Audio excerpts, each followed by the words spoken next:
All right, folks, welcome to Nino's Corner.tv. I got a great guest for you today. I'm with Paul Stobbs with Understanding Conspiracy. And what's really putting Paul Stobbs out there right now, how I saw you on Eddie Bravo's show. Actually, Eddie Bravo sent me the link, and I watched it and I was like, whoa, man, this is crazy.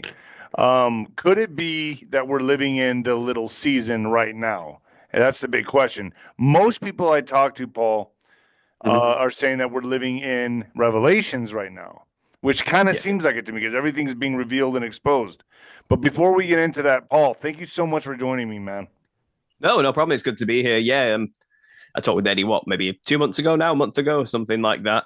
And that was quite serendipitous. A random subscriber of mine said, "Oh, I know Eddie. Do you want to talk to him?" And he just got it together. And next thing I know, 2 days later, we're talking to each other. Then a month later, Eddie's messaging me and he's like, "Man, have you got like a short clip that explains everything? I'm talking to Joe Rogan tomorrow." And I'm like, "Yeah, sure. Just take something from my channel." And next thing I know, he's showing Joe Rogan me rambling on about this idea. I And think it's epic, yeah. man. It's to me it's a groundbreaking. I mean, a lot of people out there. I have a huge Christian audience, like Mhm. a real big Christian audience. So they're either gonna like this or hate it, right? Everyone has their own Well, view and that's true. how how they interpret the Bible, and that's just the way it's been forever. But Mhm. I wanted to bring this to everyone's attention because I just feel like I don't know. I don't know, and I like to. I don't like to leave any stone unturned. I like to explore all avenues, and this makes a lot of sense to me because I'll be honest with you, man. I'm looking at. I watch a lot of stuff from the 1800s, right, and Wild West stuff or the Old Mhm. West, and I'm like, man, they were on a horse and buggy, and they were like dying of gunshot wounds. I mean, just dying of everything, pneumonia, whatever. I mean, they were just their life expectancy was 30 years old. You were an old man. And Mhm. then you look at these cathedrals and these churches that were built, and I'm like, whoa, whoa, whoa, whoa, whoa, time out. Mhm. They didn't build that. That's impossible. They were in horse and buggy. There's some very confusing stuff going on here. We got Absolutely. history all wrong. It seems that way, doesn't it? It's funny because you say, America's like in this expanding brand new country, like I said, that you're going out west, you're dying of dysentery along the way, and your numbers are dwindling, and it's kind of you're escaping an oppressive monarchy type of situation. You want little small government, you know what I mean? But while we're at it, let's build an enormous like 200 pillared government building while we're at it that could house 600 to like 800 people Makes no for a sense. tiny little village of 40.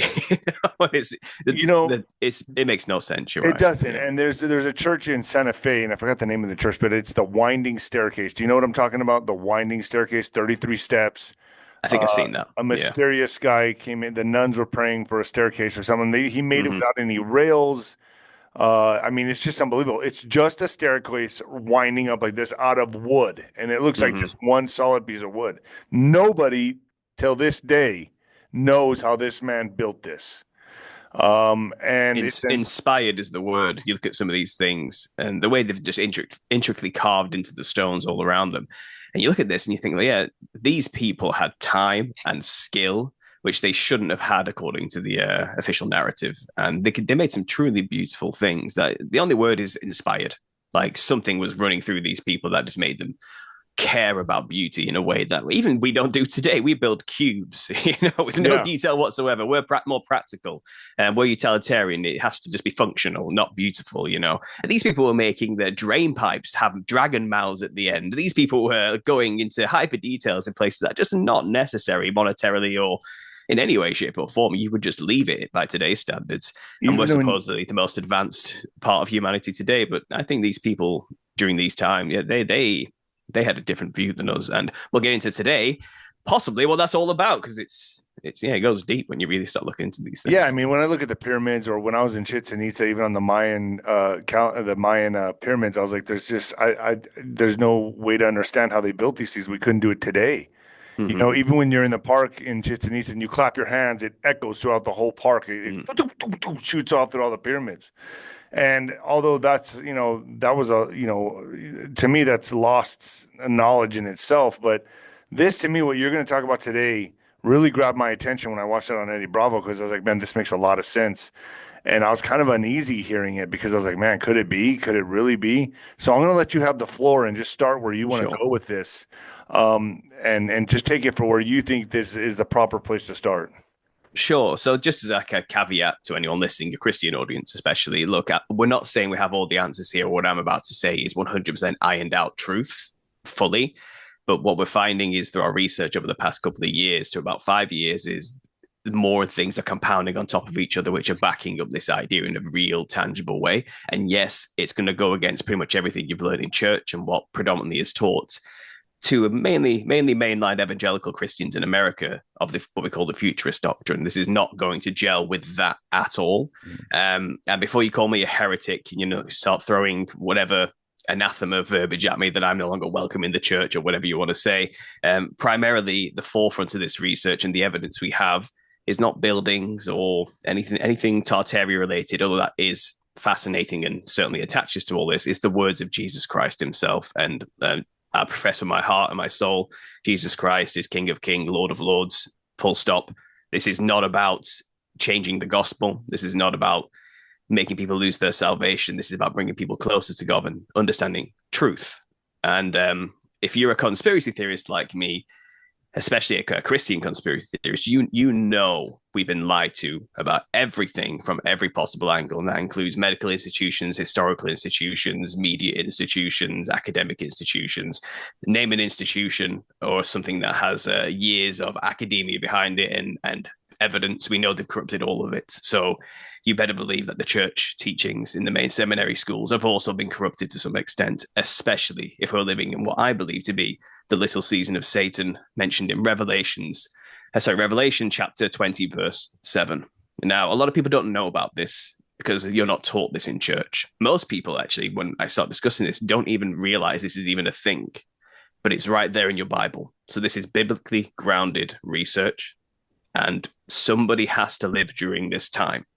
It could be us. So there's like my basic introduction, just to help people understand who I am and where I'm coming from with this. And, just keep an open mind, like you said yourself. It could be possible. You need to be prepared for any eventuality.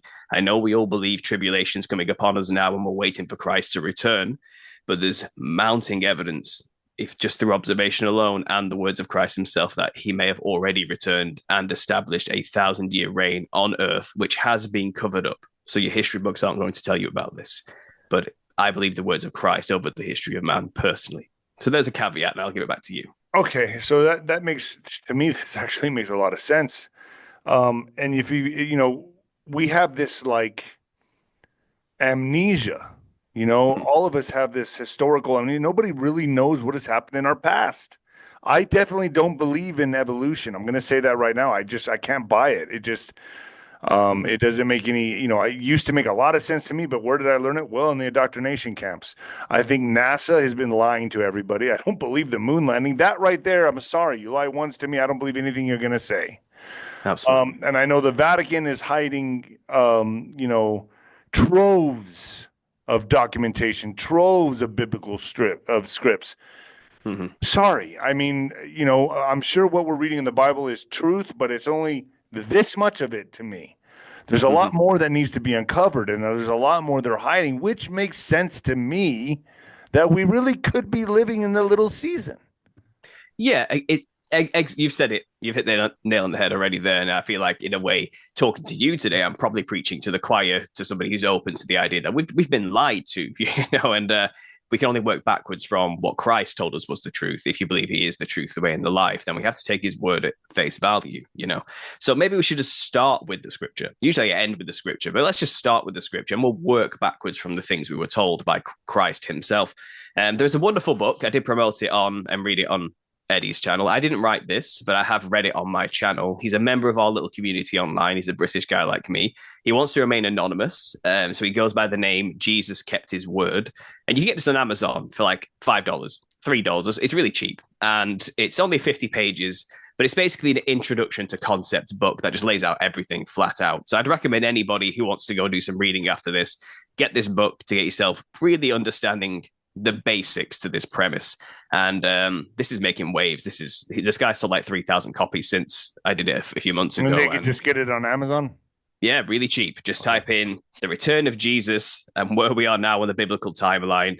Jesus kept his word. You'll find it. It's right there. And it's usually recommended next to my book, funnily enough. The Nephilim look like clowns.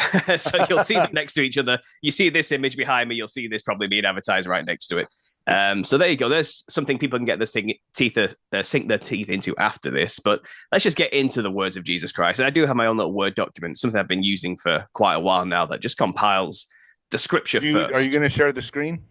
I can share the screen if you want to. Yeah, sure. I think it'd be easier for my audience if you could just show it. Absolutely. So let me just get the millennial reign evidence up first. And this document it's a hodgepodge slapped together. It's one of those things only I can understand it and get to where I need to go, because it's just a random slapped together bunch of stuff. So anyone asking me for this document, I'm not going to send it to you for that reason. But everything I'm going to quote is in this book anyway. So I'll just say that. But I do have something I can share with you here. So let's go to the bottom, screen share, and I'll share this with you. And can you see this? Absolutely.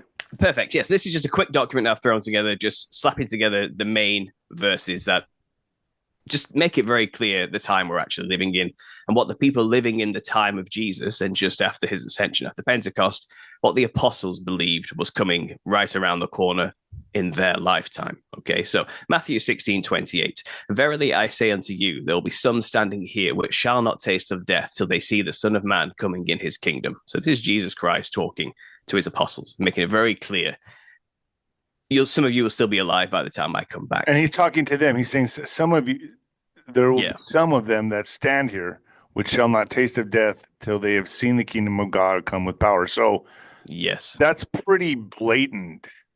Yes. So what happens is, and this is where the sneakiness comes into modern dispensationalist, futurist eschatology and reinterpretations, which mainly come from the footnotes of the Schofield Bible, by the way, which is only from the 1800s. And he was actually funded by the Rockefellers or the Jesuits, I think. So the whole thing's really dodgy. But what the mainline Christianity is waiting for is Christ to still return with his kingdom to establish a millennial reign. There's also a bit of a new doctrine of people are going to get raptured just before the bad stuff happens, and then they'll get to come back down and beyond the millennial kingdom and be kings and rulers with Christ. But this has all happened already, and we'll get into it. So the people living in Jesus' time, they were pretty certain he made the promise to them, not us 2,000 years in the future. But we have done this odd mental gymnastic reinterpretation. And when you look into the history of how, it's very dodgy. But we believe today in mainline Christianity, for some reason, he was talking about us. And it'll be the generation it happens to that see these signs that this will happen to. But I believe Christ was talking to the people right in front of him, and he was saying it to them, not through them to us, through the scriptures being written down after the fact, 2,000 years later. When you really think about it, that actually sounds pretty ridiculous. So I'm going to take it at word value. And that's what we're doing here. We're taking scripture at face word and value. Can I say this, Paul? This has always confused me, this subject, because I've always thought, man, it sounds like he's talking to them.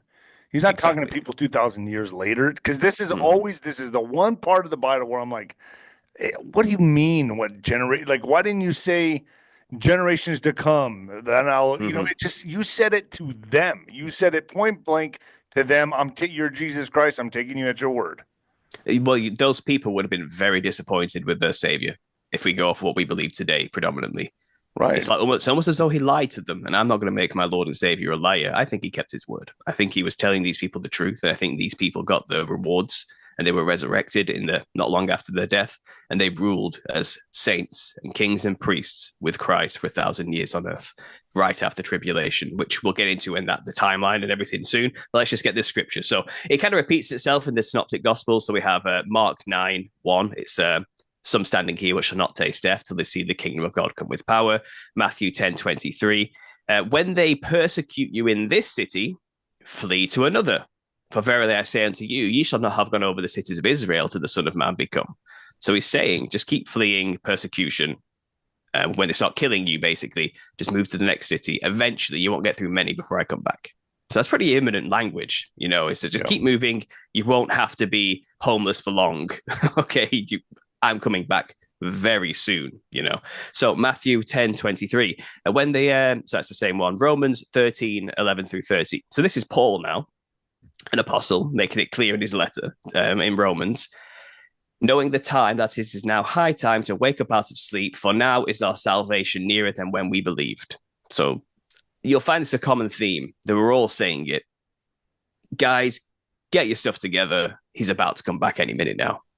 These are my letters. These are my last warnings to you. You know, sort it out. And he was writing letters to churches in Asia Minor. So these 7 churches around in what we call Turkey today. Okay, these churches aren't around anymore. They're all destroyed. They're all buried. They're all empty husks or remnants of their former self. But even today, a lot of evangelical Christians, mainly in America, want to believe the Church of Philadelphia is symbolically America today because they're lukewarm in their faith or something. But no, he was writing letters to very specific churches at this time. And he was saying, the judgment's coming upon you all. Get everything sorted. Get ready. And if we look, they're all gone. They're all destroyed. They're all buried. Something cataclysmic happened to these places. Okay, it's already done for. But how can we be living in the time where Paul's talking to us if the churches don't even exist anymore? Right. That makes sense. What I mean? There's a lot of things going on here. You have to, the wheels start turning with what I'm saying here. And I know a lot of people listening will be like, wait. Oh, I'm going to tell you right now, the comments are going to go crazy right now. Controversial. Oh, it is very controversial. I know it's controversial, but I can't let this go. It's something's pushing me, and anyone who starts really hearing this and actually hearing it, not just knee-jerk reactions, actually listening sincerely, it'll play on your heart. You'll realize, okay, this holds more weight than you would have otherwise thought. Because even I sat on this for like 4 years before I publicly spoke about it. I had to think this out, And is this movement growing? Are you part of a movement? Are you the leader of it? I mean, are you the head researcher here? I mean, I am not the head nor the best researcher. I'm just a very prominent voice, Nick, because I don't know when to shut up, basically. Okay. But there were people who said this before me, and I came about a year and a half ago in October after researching it for a few years and kind of processing the information, And I made my first video just kind of going through the idea, and it's gone viral now. It's on about 500,000 views, but in this past year and a half, we have been growing quite substantially, and some fantastic content creators involved in this movement, which are doing way better boots on the ground research, going to these places, or just really getting the meat together through old texts and historical sources that are backing this up more and more. We're not finding less evidence to back this up. The evidence is piling high now. And I guess I'm just like a voice who just summarizes it all quite well for people. And that's why I'm here today, But I believe this, and it took me a long time to accept it, because you do have to kind of shed a lot of programming to kind of get through this, but this makes a lot of sense of a lot of things, including why we even have a conspiracy to begin with, and my channel is called Understanding Conspiracy, and I kind of had to go where the truth led me on this one.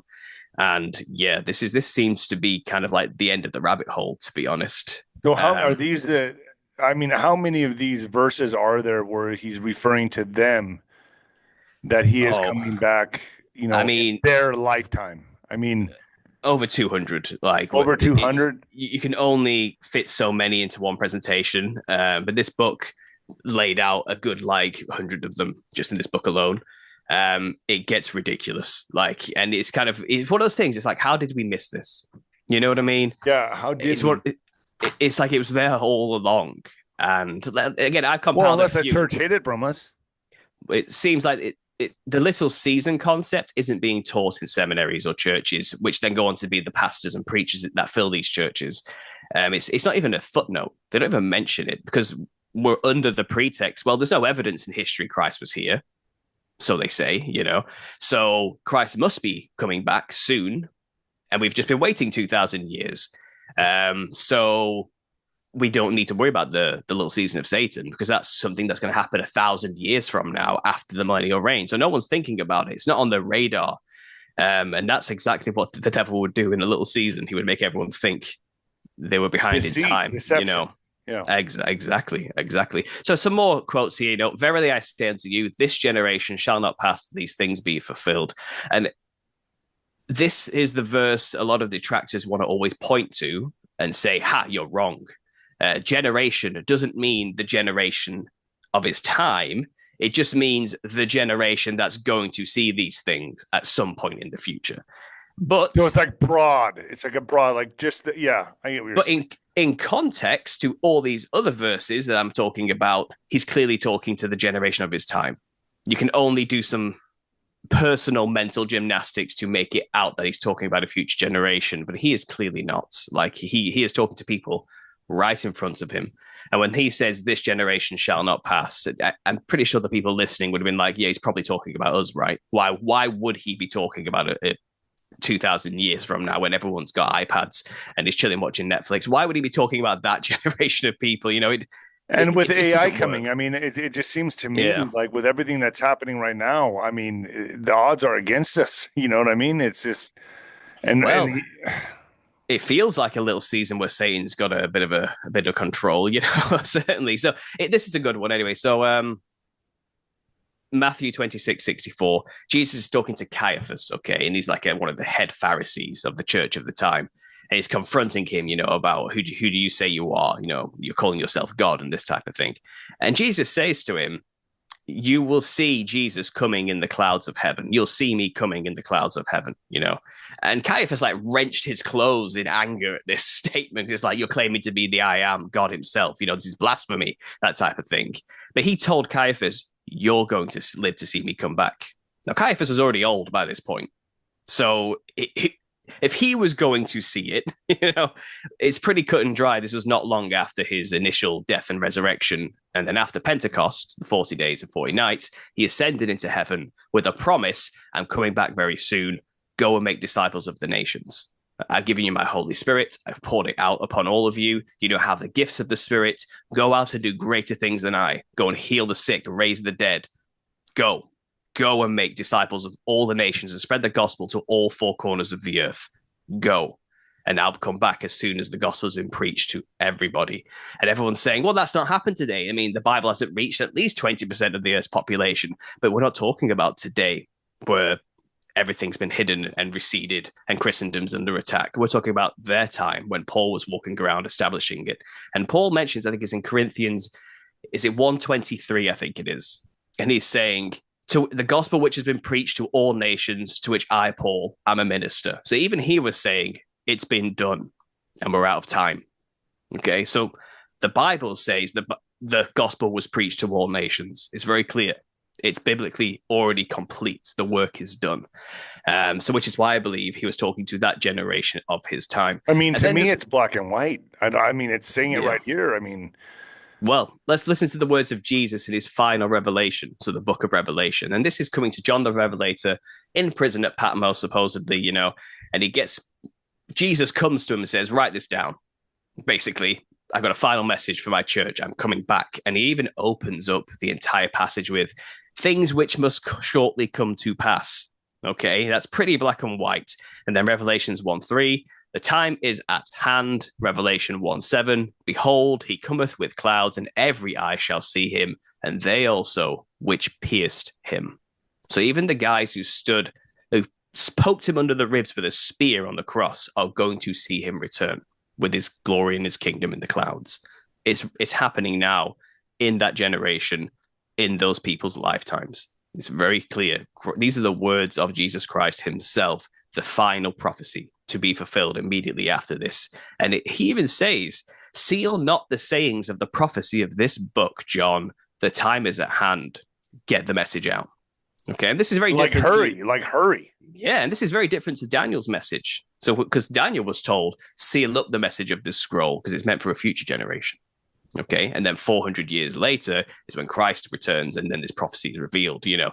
But this is different. This is now saying the complete opposite of what was told to Daniel. You're saying, no, this is for your people now. Go.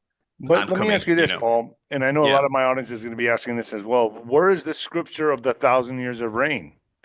Sure. So I don't. Of all the things, I don't have that specifically in this document. So maybe I'll have to pull it up, and maybe I'll do it myself now quickly, and I'll just type it in. But it's Revelation 20, and this is the one. So we'll do the KJV just because I personally prefer KJV, and that's just my personal preference. And it's this whole chapter here where we get the millennial kingdom from. This is what he was talking about coming back and establishing. Okay, this is what he's saying. Come quickly. to get the message out and coming quickly, this is about to happen. So this is what the culmination of everything is after the tribulation event, after the Antichrist declares himself as God in the temple and puts an end to sacrifices, after the temple's destroyed, after the abomination of desolation. And you're saying that already all happened? Yes, the temple was destroyed in 70 AD, the second temple. It was done in 70 AD. That's not even historically disputed. So where did the 1,000 years begin and where did it end? It seems roughly maybe around about 77 AD. It's like the destruction of the temple kicked off the 7-year tribulation period. Then around 77 AD is when it was really fully, the kingdom was established, you know. And historically, that doesn't match up because we've been told there was about 400 years of progression of the early church before Christendom truly took over with Constantine. And then there was the Byzantine Empire, which was 1,000 years, by the way. We know that much. 1,000 years where Christendom completely ruled over the earth. So we can equate the Byzantine Empire to that, but that was around the 400s.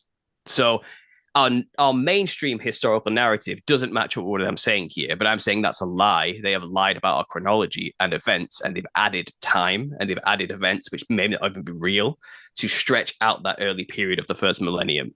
But so during this 1,000 years, I mean, yes, I'm thinking to myself, there's I was just at Chaco Canyon, you know, and I mean, they were still living in huts, and Indians were still riding the plains and worshiping their gods, you know, and writing cave drawings and, you know, pictographs and all kinds of stuff. So I mean, this 1,000 years only happened in one area or the entire world? I mean, I'm confused on this. Well, first of all, I think one main issue people have with this idea when I'm telling them the 1,000 years has already happened is they think I'm talking about the new heaven and earth, where everything's renewed and the whole earth is completely taken over by Christ in a everything's perfect sense, no more tears situation. All the animals are loving each other rather than eating each other. That type of new heaven and earth. Everyone's in perfected, glowing light bodies as it was back into Adam at the beginning before the corruption. You know, everything's made whole again. And that's the new heaven and earth after the final judgment, you know. But people think I'm talking about that, like that's already happened. And people don't realize that this millennial reign of Christ, this 1,000 years on earth, he rules with an iron rod over the nations, and he appoints his saints who have been resurrected after being beheaded for his name's sake. They get to be risen from the dead, given glorified bodies, and they rule over the earth as kings and priests over everything, over the survivors of tribulation, shall we say. And it's not all sunshine and lollipops during the 1,000-year reign. It's not perfect. And there are still people out there and tribes who rejected Christ, who haven't fully come under the wing yet. There's even in the book of Zechariah, it's talking about this time where people have to make pilgrimages to the Mount Zion in the north, the New Jerusalem manifest on earth, where Jesus Christ will be as king, you know. And if you don't make that pilgrimage every year, your nation suffers droughts. You know what I mean? Like, so there was consequences for not bowing down to the king. This is a theocracy. This is a kingdom. And what kingdom does not have people who rebel and reject and fight I agree back, with that. you know? And I think there would have been plenty of cultures all over the earth who were not on board with this new dictatorship of Christ, which is what it is at the end of the day. So many still rebelled, but I mean, I take the 1,000 years from Christ, or, you know, peaceful years. I just see heaven on earth. That's how I interpret it. That's the final end. That's what they were all waiting for. We're still waiting for that. I'm not saying that. But that should have happened in these 1,000 years, though. That's what everyone thinks, but no, it doesn't say that. And we'll read on in Revelation 20, shall we? Because this kind of explains it all. So this is the end of tribulation. Okay. I saw an angel come down from heaven having a key to the bottomless pit and a great chain in his hand. And he laid hold on the dragon, that old serpent, which is the devil, Satan, and bound him for 1,000 years, cast him into the bottomless pit and shut him up, and set a seal upon him, that he should deceive the nations no more, till the 1,000 years should be fulfilled. And after that, he must be loosed a little season. So the 1,000-year reign of the saints is actually the 1,000 years where Satan's not there anymore. He's bound in chains. But there will be a time where he's released. That's the time of peace on earth relative. Now, humans, still pretty simple creatures, still have problems, still prideful, still war hungry. Humans aren't perfect creatures. but they're being ruled over by perfected saints and Christ himself. So hold on, You I'm know what looking I at mean? this revelation like the prophet was looking into the future, but to me it sounds like he already saw it.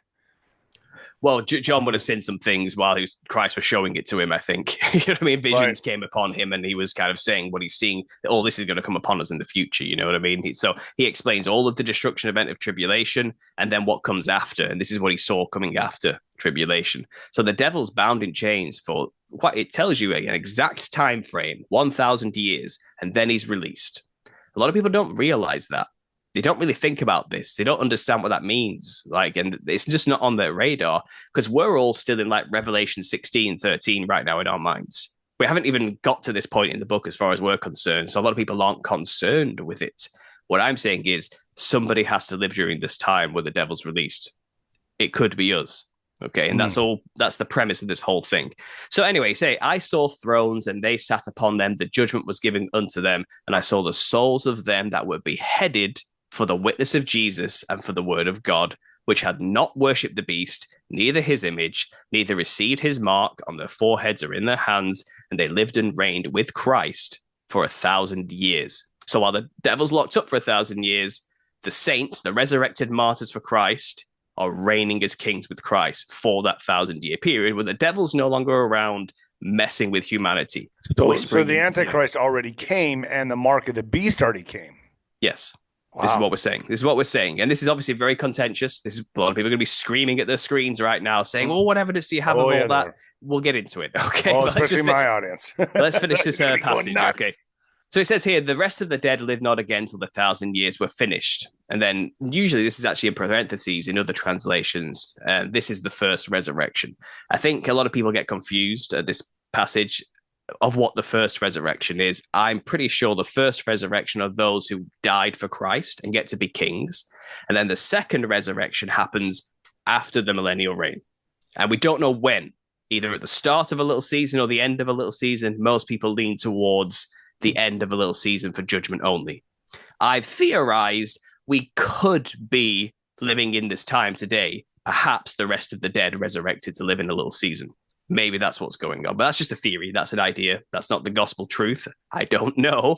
It's just speculation. But even that idea alone might explain kind of the massive population boom of the 1800s, 1700s that we hear of. And so it would have ended. It would have ended in the 1700s. You say 17. Did you say 1776 is when the 1,000 years ended? That's kind of like the predominant popular belief. We don't actually know exactly. So I will get into the timeline after we've read this, and I'll make it very clear what our timeline actually is. And we're not actually living in 2025, by the way. I'll just preface with that, and we'll get to it. Okay, so let's just finish this, but because this is what everything's based on. So, blessed and holy is he that have part in the first resurrection, the martyrs for Christ, kings and rulers, saints, because the second death have no power. So they're not going to get judged at the end. They're clear. They're in the clean. That eternity with Christ forever already sorted for them. That's their reward, you know. And they shall be priests with God and of Christ, and shall reign with him 1,000 years. And when the 1,000 years are expired, so this time period of peace with the saints ends. It's not eternity. This is not the new heaven and earth that goes on forever and ever and ever and ever and ever. This is a period of time that has a beginning and an end. It's the reward for the martyrs. You will get to have 1,000 years where you're in control. You are the kings, and everyone who murdered you and persecuted you will bow down to you, basically. That's their reward, and that's what this 1,000 years is for. But it ends, and then Satan's loosed out of his prison, and he goes out to deceive the nations, so the whole earth, which is the 4 quarters of the earth, Gog and Magog, to gather them to battle, the number of whom is the sand of the sea. And this army goes up the breadth of the earth, encompasses the camp of saints. So the saints are still on earth somewhere, is what they're saying here during this time. Who knows where? I theorize maybe the North Pole or something, maybe an island we don't know about that's not on our maps, that's hidden from us. But there is a place on earth where the saints still are, and he gathers an army to surround it, and then fire comes down from heaven, from God, and devours the enemies of God and puts an end to it. And then it's final great white throne judgment after that. And then after the judgment, if you're covered by Christ, great, you make it to the new heaven and earth. If you're not written in the book of life, you ain't making it to the new heaven and earth. It's as simple as that. Okay. And the lake of fire situation gets involved here. But then new heaven and earth after all this stuff I've just discussed. So what I'm saying is we're in this little time period just before the final great white throne judgments. We're in the little season of Satan where he is out working hard to deceive all the nations of the earth and gather an army to convince them to go make war with something. Okay. And now, if you know it's Jesus Christ and his saints, you ain't signing up to that army. So he's definitely lying about what we're going to fight against. That much has to be clear. 100%. Makes sense to me. I've got my theories. You know, Trump has just bought Greenland. He's surrounding the north. The armies around the northern region are getting heated, you know. I don't know. Also, when you look at the, and I don't know if I saw it with you and Eddie, but I saw it somewhere. And I looked at it and I was like, oh, wow, wait a second here. The Statue of Liberty. Yeah. To me, could that be depicting Lucifer?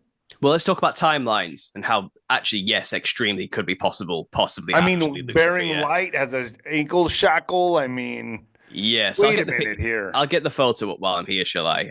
So Lucifer, Statue of Liberty. This is easy to find. This is not a hidden concept. So this is the painting that the Statue of Liberty is based upon.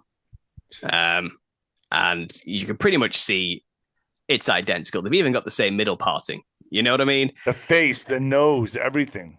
Yeah, and this is obviously Apollo, the sun god, as well. This is a solid representation of Prometheus, the god, the one who stole the fire from the gods and gave it to humanity. Hit the foot right there. There it is with the shackle. Yeah, this is Lucifer, the light bringer.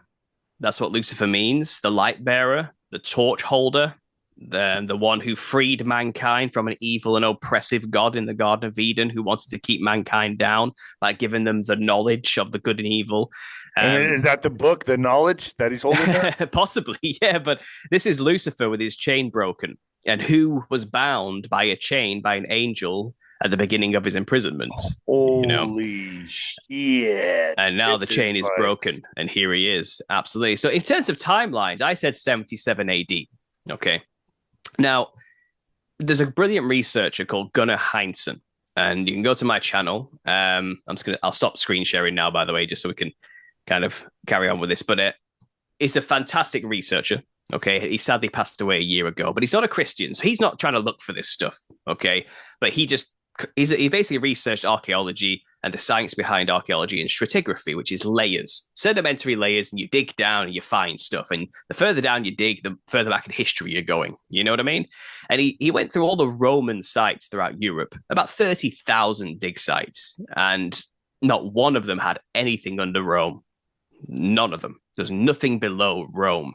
So what this means basically is the Roman Empire, as we knew it, which I believe covered the whole earth, was like a conglomerate of many empires throughout history that have been building up from Babylon. It was just currently known as Rome before its collapse, you know. And this is the vision of the 5 empires of Daniel, where it's kind of the final one is clay and iron mixed together, you know, and then a rock comes down and smashes the statue and destroys it, the empire. And Rome is that final empire. That's not even disputed. Okay, so Christ comes as the rock that destroys the Roman Empire. It's all symbolically there. And if you look at the history in the archaeological records, there was Rome, and then it was completely buried. So even the historical record is showing a complete cataclysmic event, just buried Rome. We are constantly digging up Roman ruins, bathhouses. Even in England, we're still digging them up today. I have a friend who's a part of this community. He's called JT follows JC. He's called Joe. He has a fantastic channel. He's always sending me documents and posts of brand new architecture just dug up from the Roman Empire. Always happening. And Gunnar Heinsohn basically went through the whole thing, and he's saying the timeline makes zero sense. We're told in the first millennium, the first 1,000 years, there was 3 cataclysmic events: 3rd century, 5th century, and then you go all the way into about the 7th, 8th century, 9th century, roughly around that period. They're guessing, by the way. They have rough estimates. But the 1st century had the barbarian invasion, which destroyed Rome. But only half of Europe suffered that. And then it seems like in the 5th century, the other half of Europe suddenly collapsed because of massive cataclysmic horrific style volcanic eruption event took place in 536 AD. And this is not disputed. You can find out about 536 AD.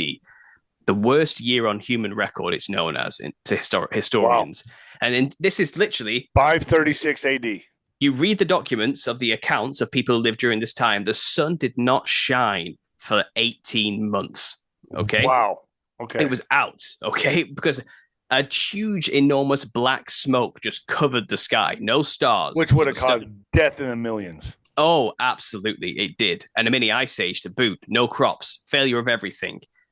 People just dying. And people were documented to be witnessing demons knocking on people's doors. And then suddenly they get a horrible plague and die a horrible death 2 days later. And could they be speaking literally? Yes. It seems like angels had come down to bring tribulation onto the enemies of God who rejected him. It seems like that happened. And this is all biblical events. The sun won't shine. The stars will fall. The stars didn't shine for 18 months. The sun no longer gave off its light. It's described as like a putrid, cold light was kind of shining through, but it was always constant. It never ended. Nothing ever got stronger or worse. So you think they were actually seeing real demons come to their door? When they write this, they mean it. Oh, yeah. These guys aren't joking. And it got to the point where they were just tipping bodies into the ocean off the edge of cliffs because they didn't know what to do with the bodies anymore. It's just piling up. There's no control over this. It was chaos, absolute chaos in 536 AD for that period of time. Well, demons were running amok.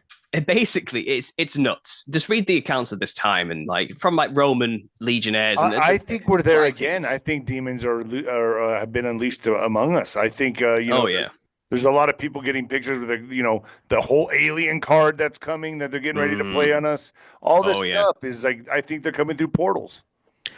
I could talk about that for hours. That's a whole other podcast. but on focus here. So we had the first disaster, a mass movement of people, invasions everywhere. Okay. And they say this is all what contributed to the collapse of Rome, they're saying. And then 536 AD, just a horrible cataclysm that wiped out millions. They think a volcano went off. But if you read the accounts, it's like every single volcano on Earth went off.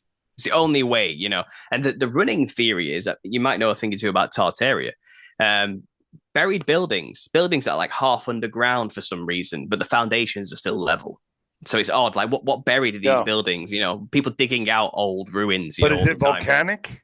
It's highly likely. It turns out ash, when it comes down, eventually turns to mud with water included with rain.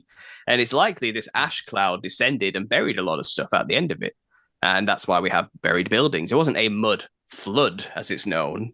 It was just ash gently resting down on things and burying them. There's just so much we don't know. It bothers me. But this is a working theory, which I think fits to tribulation. I think tribulation did come with, not after every volcano goes off, the water of the earth became salt water because of the minerals that were released and everything else. I think underwater volcanoes were also going off. And there's even like one, it's called Pliny the Elder, okay? And he's like a Roman petty ruler of a small region in Europe at the time. And he has a son called Pliny the Younger. And they've got their letters they're writing to the Caesar of the day type of thing.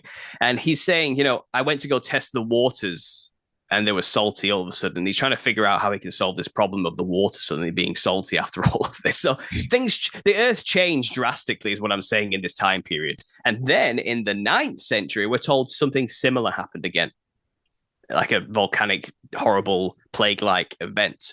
And those are 3 separate disasters all throughout the first millennium. And that contributed to the collapse of Rome, we were told, slowly. And at the same time, Christendom's just kind of slowly getting its footing, Yeah, but if you look at the archaeology and the buildings they were making in the 9th century as churches are identical to the architecture they were building in the 1st century. And they tried to tell you it was a new revival of Roman architecture, of the Byzantine cathedral style. Well, they're like pillared, particularly you have pictures Roman. You could pull that up? Very Romanesque architecture. Well, it's beautiful. I mean, these cathedrals or whatever, the architecture is unbelievable. Yeah, so give me a second. I'll pull up his presentation from the video and just show, because he has all the pictures there himself. So it's just easier just to do that than me looking for them individually. So if I just type in Gunnar Heinsohn, And what he's basically saying while showing all these things is there's no way they just decided to revive the architecture now 700 years later. It's likely first century architecture. We've been told it's 9th century, but it's not. It's all from the Well, first that's why I century. brought up the 1800s and the horse and buggy.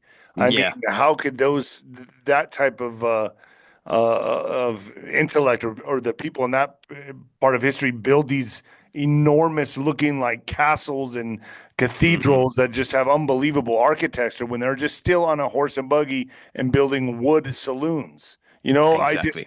It's hard to understand this. It just doesn't make Mm-hmm. sense to me. Exactly. Well, it doesn't make sense. This is what we're trying to tell people. The timeline's a mess. So this is the man. This is Gunnar Heinsohn, and he's been he wrote books about this. Very respected researcher in his time, but he's basically laying out how this is that example of two separate disasters that show the Roman Empire in purple collapsed in the 3rd century. Then in the 6th century, the orange side happened. How was there a perfect divide? Is it Right. likely it was the same event, not separated by 300 years? And he's basically going, that's his premise throughout. And he makes a great example of the 10th century collapse. And he's basically saying there isn't 3 collapses, there's one. And it all happened in the 1st century, is the evidence he's come to. And if we look here, I broke this down into segments, but he's basically saying the architectural styles of these periods. So antiquity, the 1st, 2nd, late antiquity, the 4th, 5th, and antiquity in Jerusalem. These 3 countries had the exact same architecture spread out for hundreds of years. But we're told that there was no progress, basically, in So we're architectural told. advancements. We're told it's more likely they were the same buildings built in the exact same time. And he makes all this clear in this presentation. Go to my channel. I've broke it down into like easy to digest 10-minute segments. I've removed nothing, just made it easier to digest for people. It's a fantastic presentation. It's sad he's not with us anymore. But here he is talking about the architectural style, so they're being resurrected 700 years later. And he's saying that's just not possible. They Right. wouldn't have done that. No way. He talks about England. He talks about everywhere in Europe, the Celtic. He basically says they've kind of lied about who did what as well. He even talks about King Arthur in this and how King Arthur can be dated way further back in time to BC rather than Middle Ages. So He's saying everything we know is wrong. it's nuts. And honestly, this architecture is wonderful. He's talking here about the frescoes from the 8th century and the frescoes from the 1st century. And he's saying the art style is the same, this lack of perspective art style. And he's saying there was no advancement in artistic style in 800 years. No chance. He's No saying no chance. chance. You're right. Is No that the chance. case? And he's saying also they rebuilt with the same roof tiles, apparently, the building again 800 years later. It says roof tiles don't last 800 years, is what he's trying to say. It's kind No, of, you're right. it's completely messed up. And then he Makes talks zero about, sense. then he Look at talks about, that. How he do you talks about, build that back then? well, exactly. Now he's talking about after the burying of Rome. So here's a picture in the top left of what it originally looked like. Here it is after it got buried, and you only have the tops of it available, and people have built houses on top of it after the disaster. And it's saying when you dig down, you can find what it truly was, and it's typical Roman architecture. Here's the dig sites he's all gone to. Not one of them have anything Wow. underneath. Wow. And then he said suddenly there's an explosion of monasteries after this. Okay, that right there. Look at that. Yeah, When was that built? this came immediately after the 10th century. Look at that architecture. How would a man even build that? Yeah, but what Gunnar Heinsohn's saying is you can take 700 years out of the first millennium. There's not 700 years worth of history there. All those disasters happened in the 1st century. So around 77 to 100 AD, Rome was buried, everything was destroyed in one enormous cataclysmic event, which we all call tribulation. And then immediately after, where people did not know what to do. And it says something happened. We don't know what it is. We call it the Dark Ages. There's like no history. Right. But what we do know is suddenly the only thing that came back afterwards was churches everywhere, monasteries, cathedrals. Christendom just exploded, took over the whole earth immediately afterwards. So that would align with 1,000 years. Yeah. All people knew is it was after Christ, Anno Domini, AD. And that's when the new dating began. So it's not actually 2025. Let's just take 700 years off of our time. We're actually in like the year 1325, roughly, give or take. Okay. And what happened is 77 AD, 1,000 year reign of Christ, 1077 AD is exactly when the little season probably began. But to our calendars today, that's actually 1777, 1776, when America was Yeah. established, Independence Day was established, the Statue of Liberty, everything about, Oh, wow, my mind is blown. So take 700 years off of 1776, it's 1076, about a Hmm. thousand years after the destruction of the temple. Yeah, so Holy cow. it's all lines up quite well when you actually think about it. And this guy's research, not a Christian, not looking for that, doesn't even come to that conclusion because it's not on his radar, but it matches with our research perfectly. It fits like a glove. It's ridiculous. And he has just made it clear they've lied to us about our timeline. It is not as long as they've told us it is. But And he's not the he would he's do not the that, only wouldn't he? one. Lucifer would do that. That's how this would be played out. Well, it says in the Bible he seeks to change times and seasons. That's what he aims to do. And people have thought that about, well, that's something to do with changing Sunday worship from Saturday to Sunday, or messing with our calendars, which he has done. But is it likely he's quite literally changed the time period we think we're living through in a very literal sense? Well, And we why are not? we're not waiting for the disasters of tribulation. All of this proves it already happened. We're waiting for the final Gog and Magog war at the end of time. And I have my theories on that. Aliens are involved. Maybe we can get onto that, but I'll give it to you for now. And that's the basic introductory premise to this whole thing, and that's just some evidence we have. No, I believe what we call Tartaria is actually the millennial reign of Christ. And when you add Christ into the equation and this millennial kingdom aspect, it makes sense of where these buildings came from. There was 1,000 year period of time where humanity was not hindered by the devil and was inspired by God himself, with holy saints walking around preaching the gospel and the truth. And with that time and with that truth, not having to work for money anymore or anything like that, you have 1,000 years of inspiration with the Son of God himself there. You're going to build beautiful things. Explosion of creativity. Absolutely. So there we go. That's it roughly. But I have thousands of hours of content on my channel dedicated to this. Go and check it out. I mean, if I just quickly click on here, that's my introduction. I highly recommend following his channel, folks. I've got a playlist here. Millennial Kingdom came, and honestly, I don't know how many videos are on here now. It's getting excessive, but we've gone through every angle, every aspect of this. We've tried to figure it all out. It's all here. Go and check it out. And again, I interview and talk with lots of other people as well, who create content, and we're kind of collaborating on this quite well. And we go through the mark of the beast, Nero, possible contenders for the Antichrist, the possible end game, how the war's going to go down. Everything's here. Why we have secret societies, which all came around, by the way, in 1776 with the Bavarian Illuminati, because these are the agents of Satan who were just waiting for him to come out of the pit, who were living through the rain probably and just hated Jesus, but had to be secret, had to lay underground. As soon as So let me ask you this, Paul. Let me ask you this. How long does the little season last? How long do we think it lasts? We're not told any specifics. Less than 1,000 years, I would imagine. It has to be less than 1,000 years. That's true. People think 250, but I would say it's an arbitrary guess to say 250. Well, America's already 250. I mean, what is America right now? That's if you said it started in 1776, America's over 200 some years old. So yeah, if you look at the Theosophical Society, have you heard of those guys? Helena Blavatsky, or that group, the Lucis Trust today, they're quite a prominent think tank, aren't they? Involved with most governmental bodies and things like that. Well, they're theosophists, okay? And they believe all the religions are pointing to the truth of Lucifer, basically. And they're trying to indoctrinate most of the world into Lucifer's light. That's I mean, the Statue of Liberty, to me now, looking at it, I'm like, how did I miss that? Yeah. Well, they believe 2025 is going to be the coming of the world teacher. And we need to prepare the way with the externalization of the hierarchy, the hidden hand, for people to accept Lucifer when he turns up, basically. And we're in 2025 now. And they were pretty clear about that date. And that would put us in the 250-year period region of a little season. So maybe it's only 250 years. We'll see what happens in the next year or two. But well, if you, I would imagine.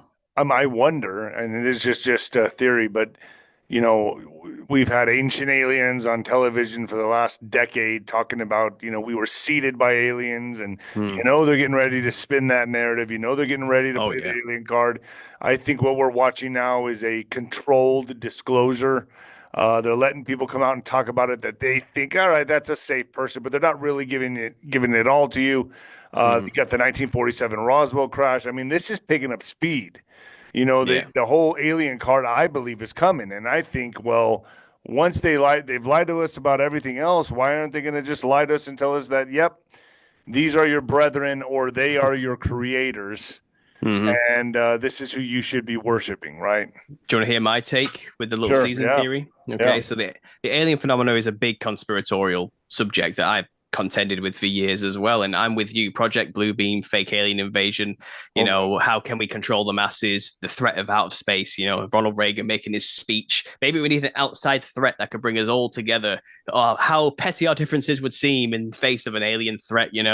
How quickly we'd all just come together as one and drop our borders and stop the wars. And I was thinking about all of this, and then we have like the propaganda of aliens throughout media for like over 100 years since the War of the Worlds. You know what I mean? With reading the radio, the story out over the radio without telling people it was a story, and everyone was panicking, thinking it's a radio broadcast Right, saying, right, right. Yeah, and yeah. they were shooting their grain towers, thinking they were tripods. You know what I It's mean? crazy. Right. But the propaganda has been hard since then, and we've had one alien movie after another, and space movies and That's all they space put out programming. now. Yeah. And it's always Independence Day. it's always the same story, isn't it? Right. Mothership turns up, humanity gets attacked, they barely survive the first wave, and then they all come together as one, and united they stand. Humanity goes back for a counterattack and takes down the evil mothership just in time. And maybe with the help of good aliens is sometimes thrown in there, who Yeah. come just at the right time, the rebel aliens or whatever it is. There's always a bit of a Hollywood spin. But that's exactly what you've been programmed for. Like, we have been programmed through Hollywood for like over 100 years with that kind of programming. And I'm trying to make sense of it from a biblical perspective. And there is the angle of you've got fallen angels who are going to pose as aliens, or you've got the demonic Nephilim horde in the spirit realm. They're going to bring back into the physical in some way, maybe through portals or transhumanist vessels they're going to create for the spirits to inhabit. Or you can tag many ideas together in the conspiracy world. I was thinking, like, what would be the end goal, really? What's the driving factor? Then, if you actually add this little season theory into it, things click into place in a very, very dramatic way. So, we're programmed to believe when something giant appears in the sky, it has to be aliens from space And an enemy. and an enemy. It turns out New Jerusalem, a city where Christ sits on his throne, descends from heaven in the end. So realistically, if we're actually He would be the enemy. if we are in the end, new heaven and earth, it's possible New Jerusalem will become visible in the north. And as soon as, or it's already here because it came down at the start of the millennial reign, maybe. And it seems to be like spiritual and physical. And maybe the veil's going to drop and we'll see it. It's going So to it's look actually like a physical place. I think it's both. It's in heaven and on earth. And I think it kind of manifests physical sometimes and it kind of drifts in and out of our reality. And I think the camp of saints is likely below it in a physical sense, where the saints are somewhere and the heavenly cities above, from heaven. And it's where they meet the earth in the center. I think that's what we're coming together. If you look at all the old maps, there's something in the middle of the earth. There's something right in the center. It's like got 4 rivers coming out from it and a black rock, a Rupus Nigra in the center. And Black Rock is like the most powerful bank in the world. It's kind of, you have to wonder where all this comes from. But if suddenly something did just appear in the sky and let's say it's New Jerusalem, it's Jesus and his saints, no one's going to know that in the little season. Everyone's going to look at it and go, it's aliens. I've seen the movies. And they're immediately going to jump to aliens. And that's when you fake the invasion. Okay. That's when you release from the underground military bases, the flying saucers like that we have built. And that's why the alien greys we've genetically created in labs are piloting them. And they're going to destroy cities and come out of nowhere. The monsters are going to rise out of the ground. The Nephilim are going to return and start ripping people apart. Complete You know what I mean? Deception. And we're going to think the mothership brought all this destruction upon us. But it's the fake alien invasion is suddenly at play. Project And Blue you're Beam's saying at play, that this is actually the kingdom of Jesus. Yeah, and he's just chilling. He hasn't done anything. He's just appeared. But that's when the evil controllers, the Illuminati, will call them, or the occultists, the Luciferians who are behind the scenes, who own everything now. They'll release their alien invasion, and make So us think the mothership sent the stuff. I've But noticed really, it's just Doge. Christ. I've Go ahead, noticed sir. Elon's Doge is uncovering all this wasteful spending and useless spending and all this, but it's like he hasn't touched NASA. Hmm. And I'm thinking to myself, wait a minute here, why? That's probably the most useless spending, wasteful spending. And then I think, huh, Elon's busy shooting off rockets into space. We're gonna go colonate Mars.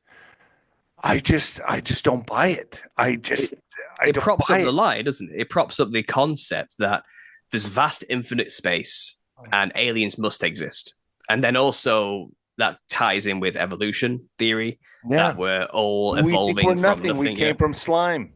Yeah, yeah. And that means there must be advanced aliens out there further along in their evolutionary process than us. And I think when the fake alien invasion happens, we'll push back the first wave or they'll disappear or something and we'll be like in shambles and ruins. I think good aliens will turn up and push back the evil invading aliens, okay? And it's just a show. It's all show. They're not really good aliens, okay? Yeah. They are the fallen angels coming to destroy the problem they caused, basically, problem, reaction, solution stuff. And then they'll probably say to something to humanity like this: we've come from Zeta Reticuli. We seeded your planet millions of years ago, and we are your actual gods and creators. And what's attacking you is the evil Emperor Zurg from the Omicron system or something. It's just something stupid, something like a straight out of Hollywood, something pathetic and weird, But we'll believe it. And it's like, we've come to protect you from this evil, colonizing, evil force in space, but you're not quite ready yet. You're too far behind in your evolutionary process to stand a chance. We need to catch you up with us. So take this mark, take this advancement, take this technology, become gods like us, and you can join the Galactic Federation and we can fight back Okay. against this evil thing ourselves, But we have to believe evolution and we have to believe space for any of that to make any Right. sense. And nobody's coming out against the moon landing. When I know No. but I look at this stuff, I'm just like, oh my gosh, please. But I have emails all the time, people talking about Val Thor, the supposedly, have you heard of Val Thor? The alien that's here teaching the atomic scientists. All right, hold on. It gets better. And then they start telling me about, the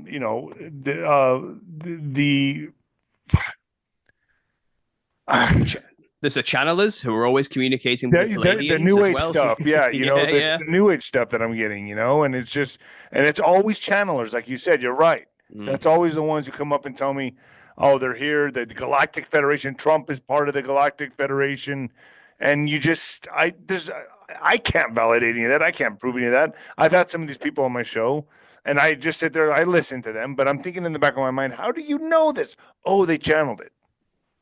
You trust that spirit, do you? Did they test those spirits before listening to the lies they're going to tell them? It's just nonsense. It's just fallen angels and Nephilim spirits lying to people as they've always done and spinning a false narrative in preparation for this agenda they're working on to deceive all the nations so they'll all come together as one to go make war with the camp of saints at the end.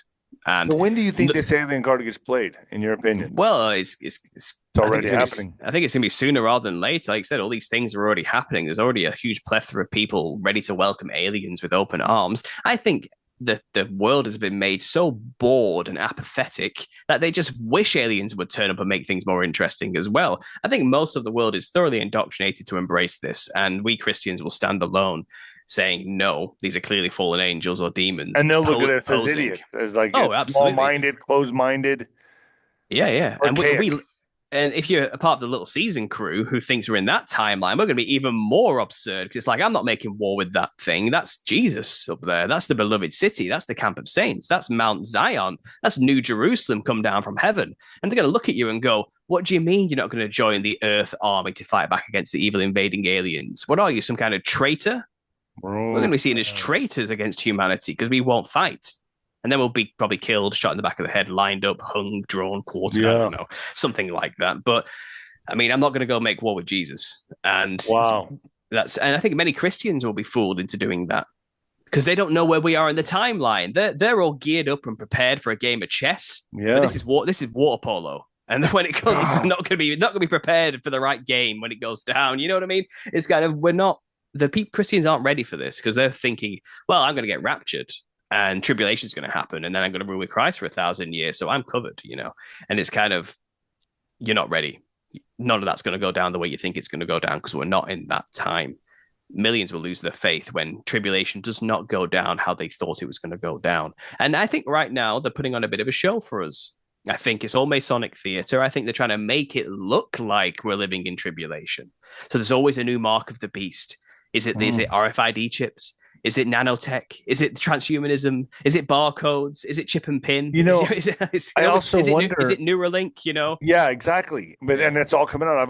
But it just sure does seem. If I wasn't talking to you, I would think, and there's many others that I've talked to, I would think this is Revelations. Yeah, well, I think that's because everything's being exposed, right? That's the point, though. I think that they want us to think we're in that time. So they have to put up a show to make us believe that's the case. Every single new president since the beginning of history has been the Antichrist contender. Yeah. There's always a new mark of the beast around every corner. It's like the carrot's always stringing you along, because they need to keep us in that time zone. Oh, Israel's just been made a new nation. That's fulfilling the prophecy of Daniel. This is a 70-week prophecy. Oh, they're building a temple. The Antichrist is going to turn up and go in. The red heifers. They're getting ready to sacrifice the red heifers. The second temple was already destroyed. The prophecy was already fulfilled in 70 AD, but no one knows that because that's not a part of history you're really taught in schools. But it's known. It's documented. You're just not told about it in church.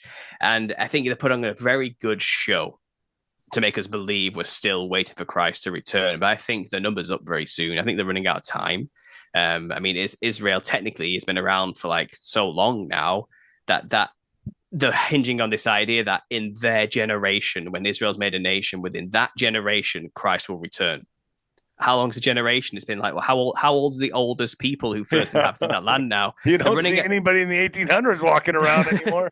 They're running out of time, so maybe they're going to do something silly. But I think if you read the works of Albert Pike, a 33rd degree Mason, he said we're going to foment a third world war, which will destroy religion and atheism simultaneously. And bring the doctrine of Lucifer. Exactly. And I think we're going to have a man-made war first very soon, which is going to be horrible. But it's not the Gog-Magog war. I will say, it doesn't look like, it just seems like everything's kind of shifted with Trump. Mm. Yeah, I went away from the Ukraine, but now we're back in the Middle East, and Iran is getting ready to shoot off. I mean, it's just shifted.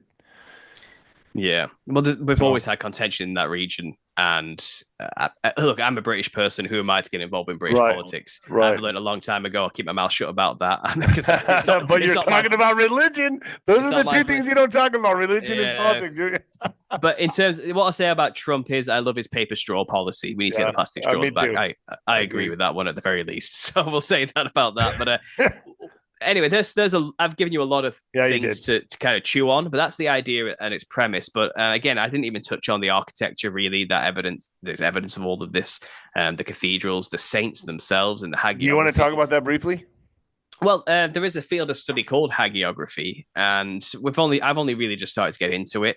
And I've kind of discovered through AI false accounts, which AI was giving us. But since then, we've kind of gone back and we've researched like the archives of Oxford libraries and churches. And we're actually finding real documented histories of the saints as they lived. And these guys are performing some ridiculous miracles, like very insane superhero style stuff. You know what I mean? But no one knows about these stories. And people have said, oh, well, that's just fiction. That's just made up. But it could be that these are actually talking about real people who survived during the millennial reign, performing miracles like never seen before, So there is that aspect. And then there's obviously the cathedrals everywhere, which are basically music manifested into the physical reality. Like, do you have pictures of cathedrals that you could just show my audience real quick? Because sure. Look at this stuff. When you look at this stuff, it's like, how is that even possible? I don't think you don't see anybody building this today. You don't see anybody building this today. No. So pay attention to this, folks, because I want to really bring your attention to this. These cathedrals are magnificent. The architecture, and I've seen some of these close up. What was that cathedral that just burned in New York? That said a lot to me. Do you remember? I'm not sure. That blaze of fire that took over that cathedral in New York. I remember that one. I think I remember underneath that there are some amazing old waterworks as well, which are we just don't build like that today as well. No, we don't build like that anymore. So I have a compilation of like hundreds of these things. Yeah, just show some of them for my audience so they can get an idea of. And this would have been in the reign of the 1,000 years of Christ. Yeah. Yeah, so it might be a good idea. I have a video which kind of showcases a lot of these. And maybe as we talk, we can kind of go through them. But I also have a compilation of photos. So let me just quickly share the screen with you guys. I just have them on my Lightroom account. I can just skip through them quite easily on there. So we'll show them through that and share. So here we are on Lightroom. You guys can Look see at this that now. thing. These aren't even cathedrals. These are just buildings that are around which have been given to the government.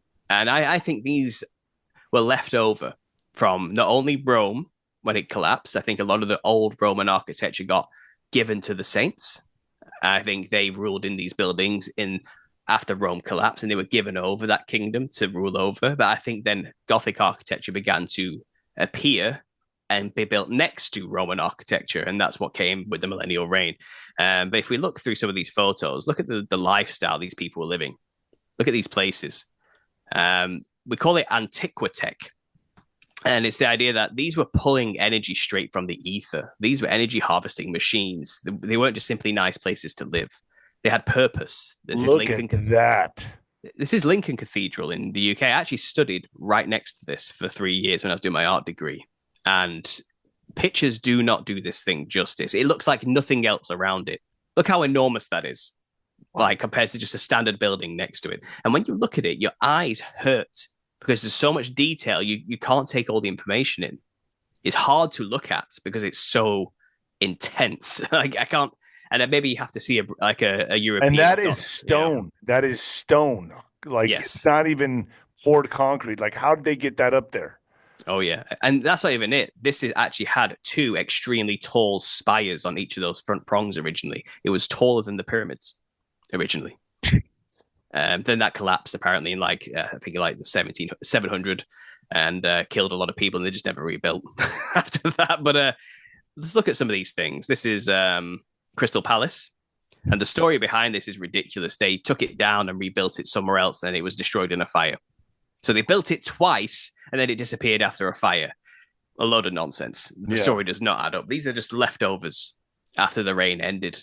And I think secret societies like Freemasons just took the Freemasonry that was laying around and claimed it as their own and said they built it.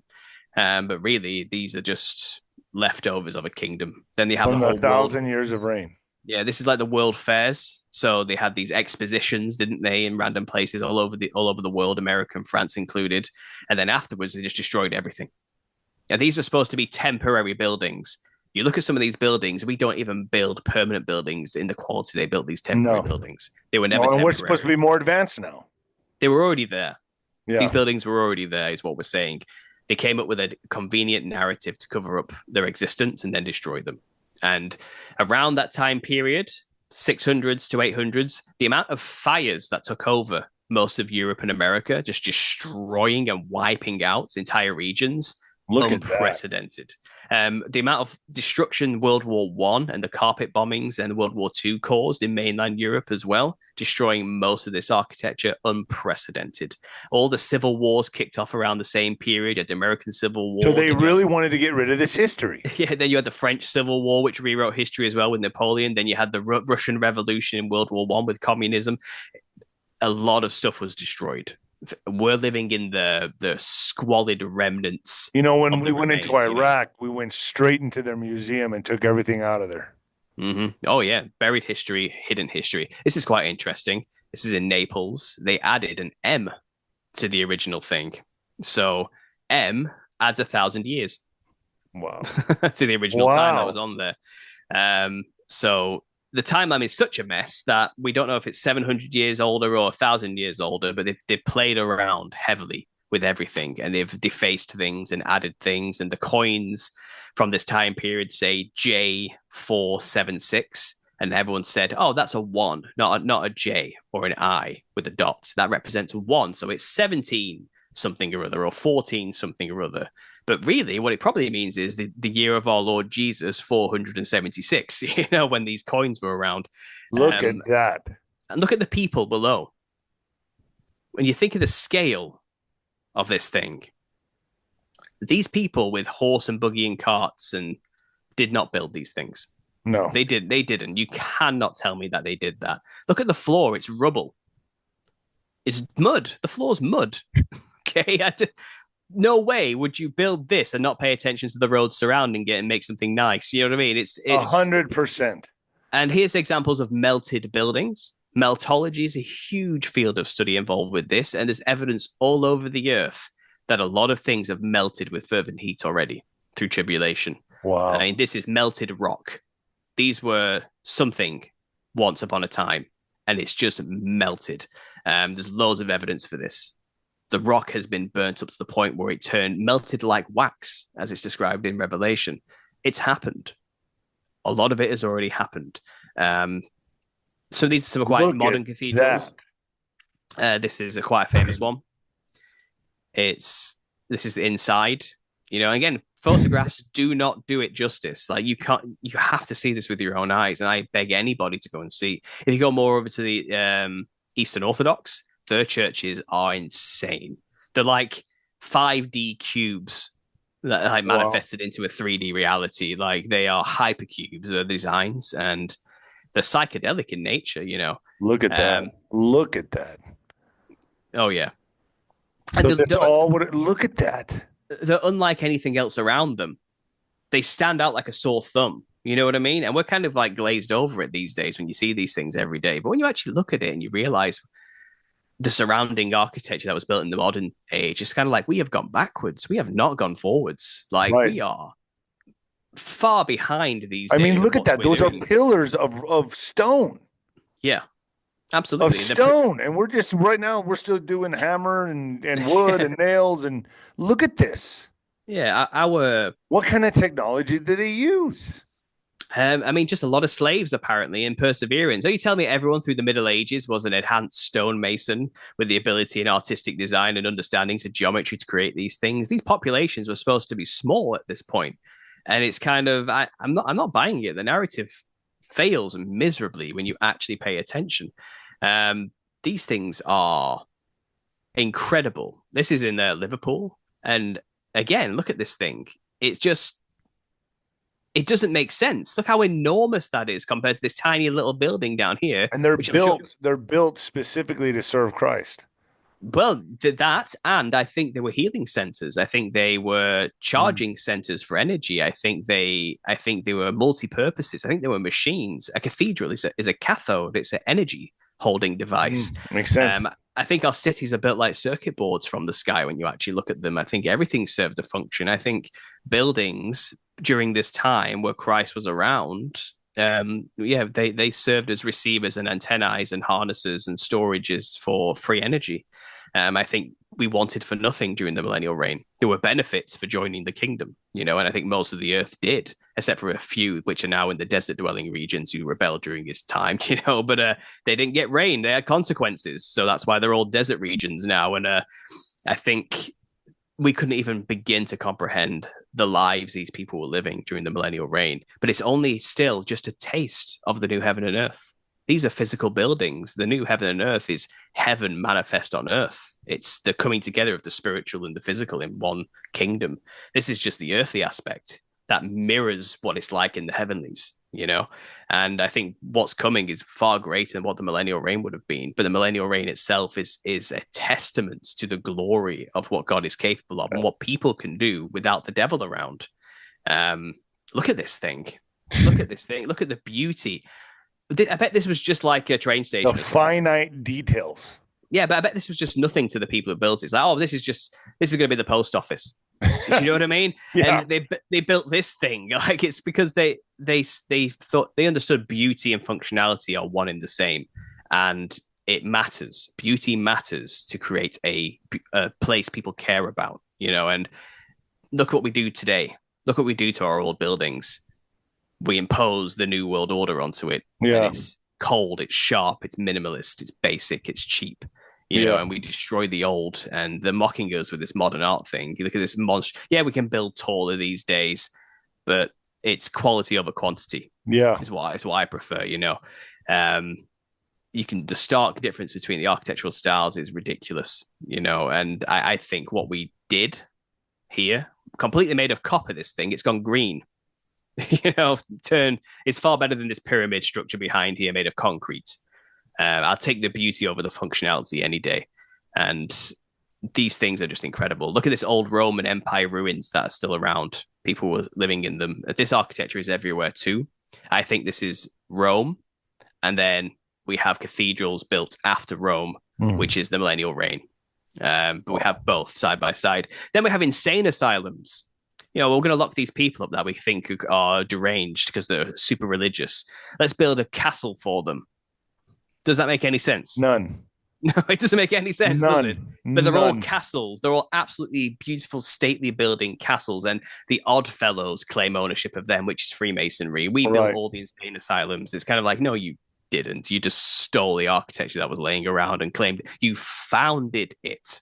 You Right. found it. You know what I mean? That's the joke at play here. But again, these buildings are, to me, a footnote in our research. They're definitely a great example, but I stand by the words of Jesus Christ as my evidence for all of this, and I work backwards from there.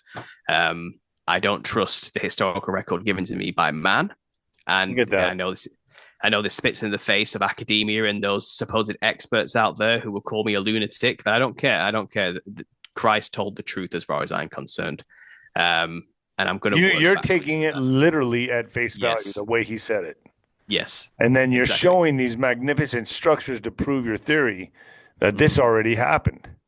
Yeah. I mean, like I said, a lot of it is Rome as well, which wasn't built during the Millennial Kingdom. So this building is typical Roman architecture here. Okay. But then the cities that were built afterwards and the cathedrals that were built afterwards, I'd say they were Millennial Reign architecture. But I think the old empire, which spanned the whole earth, was given to the saints as their rewards. They get to rule the kingdoms now. So it's kind of like, why waste something that works? It's functional. You know what I mean? Why waste it? But then it's also keep that there as an example because we can do better. I think that's what was going on as well. And yeah, look at these things. They are beautiful. The cathedrals are insane. This is just a hotel today.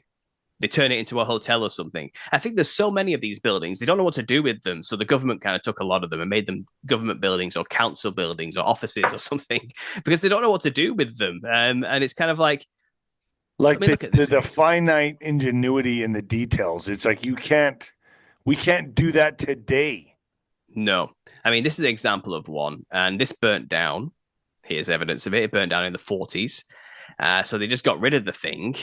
And now it's replaced with a giant, horrible glass cube building that sells suits, I think, or something like that. Right. This is an old town hall here in Britain, one of the Britain City, and it's beautiful. The thing is incredible, and the narrative makes no sense. But you'll find they all burnt down. A lot of these buildings mysteriously burnt down in like the early and late 18th, 19th centuries, you know what I mean? And almost like they're getting rid of them. One fire after another because they don't match the narrative. No, they don't. And especially in America, you're a new nation, supposedly, right? You shouldn't have cathedrals. Okay, they should 1,000%. Like the one that burned down in New York. Exactly. They don't belong. You haven't been there long enough.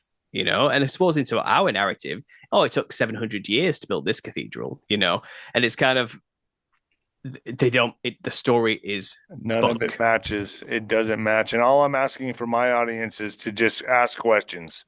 That's it. And I know that my audience, maybe in the beginning, were very skeptical and like, I'm not going to watch this. But now that they've watched this, you have to question it.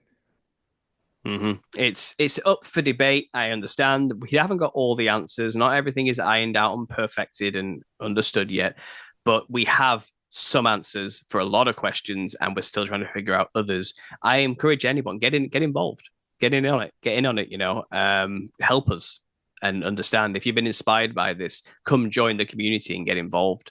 And we're not a monolith. We don't agree on everything, and we're just trying to figure this out, working backwards from the foundation, the biblical foundation that Christ was literal. He meant what he said. And like I said, with that new perspective, world events suddenly change. Everything changes. World War I finally makes sense. And the destruction of all this old world architecture suddenly comes into focus. The most beautiful cities in Germany were just wiped off the map, completely destroyed. Dresden. Maybe that was the whole purpose. Dresden was incredible. Dresden was the most beautiful city on the earth, as it was dubbed, and it was just turned into rubble. Gone. and we'll never be able to experience that, But you Mm. look at old photos of this place, and it's just unbelievable. Magnificent. Yeah, unbelievable. And it's kind of the people who were, dying of the plague and dysentery and were uninspired and under the thumb of Catholic Christendom and basically couldn't read and all this type of stuff and were throwing the crap out into the streets, built these things you're telling me. It's kind of no, no, no. Even the people were not what we're told. They weren't backwards. They weren't ignorant. They weren't stupid. They were highly intelligent, highly inspired, highly skilled. We are just living, squatting, shall I say, in the remnants of what they built for us, and we have only gotten worse since then. Everything Yeah. has decayed significantly. All of our standards are gone since this time. Yeah. Humanity is Yeah, just de-evolving, yeah. We right? are not. That I think that's Dresden, is it? I'm not sure, but look, just look at this thing. No matter where you looked, it was beauty, and I don't get that same feeling walking down my city's high street today. No, Everything's shut no. down. Everything's decayed. Everything Everything's looks the boarding up. same. Everything's a pawn shop. You know what I mean? Yeah, Everything's exactly. everything's just cash and carry stuff. It's all terrible now and significantly getting worse. Um, and look at the size of these doors they were building for people as Like well. giants, right? Could have been. Almost like, Well, the saints might have been giants yeah. in I their mean, look perfected at that. bodies. And I understand, it might you How might need to let small it. those people are. They would have never thought to build something like that. I've heard one argument I've heard, which is reasonable, is that horses, first of all, needed to get through Okay, sometimes, let's give me a and break. also if you wanted to let in a draft or something like that, Yeah. or you'd open a very big door in a building that you couldn't Meanwhile, I pull was just down. at Tombstone, and it's like Yeah, just but wooden here's saloons, and just you know what I mean. It's just come on, man. well, people don't realize, Horse and buggy. the Wild West story, where people were living in saloons and wooden things. At the same time in Europe, these were built and Right. everywhere. So it's kind of like people don't realize that. I think they don't understand. It's kind of they could have built better than the story they gave us, but they're trying to create this illusion that we have come so far since that time. And look at this thing. This is buried. And that wrong would go with architecture. evolution. Yeah, but we're always digging stuff like this up underneath cities that we've built are more city that we just don't use anymore. And it's because everything was buried at some point due to some enormous cataclysm, and we don't talk about it Look at really. that. But look at these things. I know. I mean, some of these drawings as well, and I'm sad. I'm sad I didn't get to live during this time and see these things. I think that's Dresden. A beautiful place, a beautiful And then you time. got to think, if we're looking at that, the remnants of that, what kind of technology were they using? I mean, yeah, we have internet today. People are going to say, well, we have internet today. But who knows what they were using back then? Oh, exactly. Exactly. I'm not saying it would have been this. They were advanced in different ways than us. Do Yeah. you get what I mean? They didn't need iPads. internet, probably. They could, No, they didn't. They didn't. I mean, they had everything they needed and any knowledge and any information they could have understood at their fingertips, probably just through Right. some kind of telepathic ether technology of some Right. kind. It would have been a Right. completely different world. Or you want to know something? Go ask the saint. Go ask the local Right. saint that's ruling over the region, who's literally got a main line to God himself. It's kind of Or maybe We- everyone was just tapped in, and Yeah, they were maybe. able, that's why they were able to use their creativity and just build what they want. Maybe. I mean, I can only speculate, but it's fun to speculate. That's what I do. I Right. do a lot of speculating, But I also bring, like I said, a lot of facts, and I think this is a Well- completely biblically grounded theory. This is not just made up and pulled out of thin air. Somebody has to live in the little season. It could be us, and if you don't think you can be deceived, you're not paying attention. To the Oh, world no, we're no. living in I'm all today. about that. Yeah. I'm all about that. Paul, Yeah. I am impressed, brothers. I am impressed. Oh, well, thank you. Like I said, this is Yeah, this is incredible, man. I mean, look, it begs the question. That's all we're doing is raising questions. That's it. And I'm really imploring my audience to just look into this. Just look into it. I think this is a fascinating podcast, and I am so happy I did this. I'm so glad that Eddie sent me your info, and we were able to kick this off because you did not, you didn't upset, bro. You did great. It was amazing. Like, thanks You know for what? having me. I Yeah. appreciate the opportunity to talk to people and spread this idea. I mean, I'm just an idiot who doesn't know when to shut up. No, That's I all just, I am, anytime but- someone comes on and just kind of stumps me, and I just look at it and I go, yeah, I just love to learn. Hmm. And I then that's what you did today. So at least you did that, and I hope you did that with my audience. And hey, don't leave any stone unturned. That's all I'm saying. Let's look at all of it. And I Absolutely. know for a fact, one thing I know for a fact, we've been lied to. Okay, boom, Hmm. there it is. That's it. Paul, thank you for coming on once again. Where do people go to find you? Yeah, you can find me at YouTube. That's where I'm based. I don't go. I avoid Twitter like the plague because it's just full of degenerates, and I hate the damn platform. But you can find me on Am YouTube. I a degenerate? Yeah, I guess you're Yeah, right. you're one of the good ones, All but the right. rest of it's a cesspool, you know. Yeah. But don't bother with any of that platform. Just go straight to YouTube. That's where you'll find me. Understanding Conspiracy. I showed you my channel earlier. Just look for the logo. You can see on my microphone, and I have many playlists discussing many ideas. I'm not a one trick pony. I'm focusing on this right now because this is where my research has led me. But I also authored a book called The Nephilim Look Like Clowns. I was predominantly known as that guy for a while doing the podcast circuit. And that's not as crazy as it sounds. It's an exploration of spiritual warfare and demonology. So go check that out if you haven't Yeah, let's already. talk about that on the next one if you want to do another Oh, one. I'll blow your mind again, That'd be David. huge. I'd like to do that. Absolutely, yeah. I'm game to talk about that anytime. So there you go. Understanding Conspiracy. Come check it out. And I do have a Telegram group of the same name if you're interested too. It's a tight community and we're always sharing information on there together and it's good fun. We have a meme section as well and all sorts of things on there. But that's all I can really say. Just come check it out. And I should say this more. I am on any podcast format as well. Any show I do is on there too. So Cool. if you're not into the visuals, you can go get the audio only on anywhere you get your podcast from. Paul, thank you so much for joining me, folks. Give him a follow. This is incredible stuff. I loved it. Groundbreaking stuff. Thanks, Paul. I appreciate you. Thanks, David. God bless.